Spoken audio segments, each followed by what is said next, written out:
Every summer, the same strange story happens. A striker scores 25 goals, a superclub pays a ridiculous amount of money for him, the fans celebrate, the manager smiles. The announcement video gets millions of views. And 6 months later, he suddenly looks like he has forgotten how to play football. He barely touches the ball. He stops making runs. He looks frustrated. And everyone asks the same question. How did this guy score so many goals at his old club? But maybe that is the wrong question. Maybe the real question is, why did the Superclub sign a striker who never fit its football in the first place? Because the truth is simple. Superclubs do not always buy the best striker for their system. Sometimes, they just buy the striker with the biggest numbers. When clubs search for a new number 9, the first statistic everyone looks at is goals.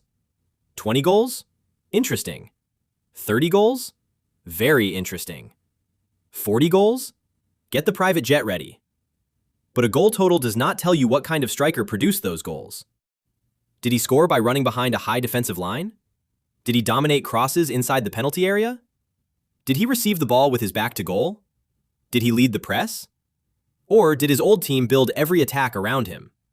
Two strikers can both score 25 goals while playing completely different roles. One may need space. The other may need crosses. One may need constant touches. The other may disappear for 80 minutes and score with his first shot. Buying goals without understanding how they were created is like buying a key because it looks expensive, without checking whether it fits the door. Not every number 9 does the same job. There are at least 5 basic striker types. First, the penalty box finisher. He lives between the center backs, attacks rebounds, and finishes chances from close range. He does not need 20 touches. He needs one good pass. Second, the runner. He wants space behind the defense. His greatest weapon is timing. Give him an open pitch, and he looks unstoppable. Force him to play against 10 defenders inside the penalty area, and he may disappear. Third, the target man. He protects the ball, wins aerial duels, and allows teammates to move around him. He might not look elegant, but he gives the entire attack a reference point. Fourth, the false 9. Instead of staying near goal, he drops into midfield, links passes, and pulls defenders out of position. And fifth, the pressing forward. His value begins before his team even wins the ball. He chases defenders, blocks passing lanes, and forces mistakes. All 5 can be brilliant, but they are not interchangeable. You cannot sign a runner and then ask him to become a target man. You cannot buy a penalty box finisher and expect him to control midfield.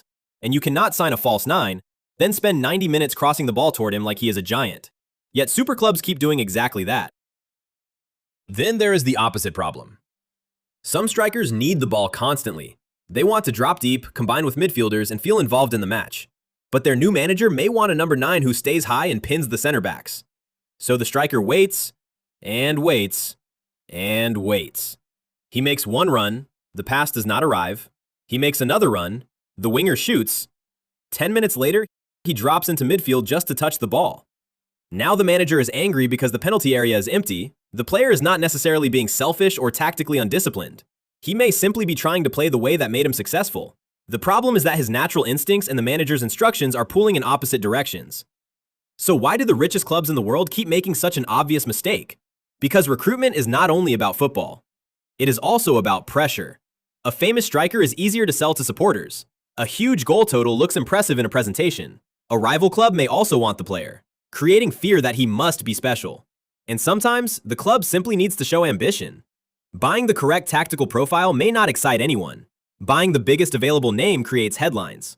Executives can point at the player's numbers and say, "Look, he scored 30 goals. How could this go wrong?" But football is not a video game. You cannot move a player from one system to another and expect every attribute to remain exactly the same. A striker's output depends on the chances, spaces, and relationships around him. Change those conditions, and you may change the player. The players around the striker matter just as much as the striker himself. A penalty box finisher needs creators. A target man needs runners. A false 9 needs teammates who attack the space he leaves behind. A runner needs midfielders who release the ball early. Imagine signing a striker who constantly attacks the space behind defenders, then surrounding him with midfielders who take 6 touches before passing. His run is already finished. The defender has recovered. The space is gone. Or imagine signing a dominant target man, then using wingers who always cut inside and never cross. The striker is standing in the box waiting for a delivery that never comes. Fans will blame the player. But sometimes, the striker is simply the final piece of a puzzle assembled from the wrong box.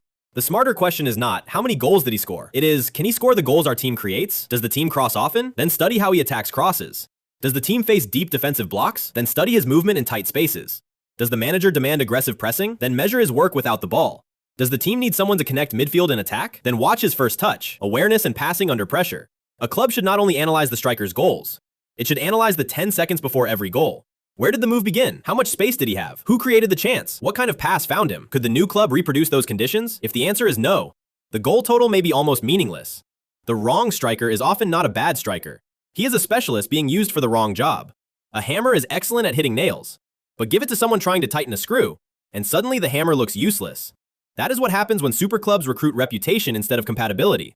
They see the goals, they see the highlights, they see the price tag, but they forget to ask the most important question. What does this striker actually need to succeed? Because the best number 9 is not always the one who scored the most goals last season. It is the one whose strengths solve the problems your team actually has. And until superclubs understand that, they will keep spending millions on great strikers, and then wondering why they suddenly look ordinary.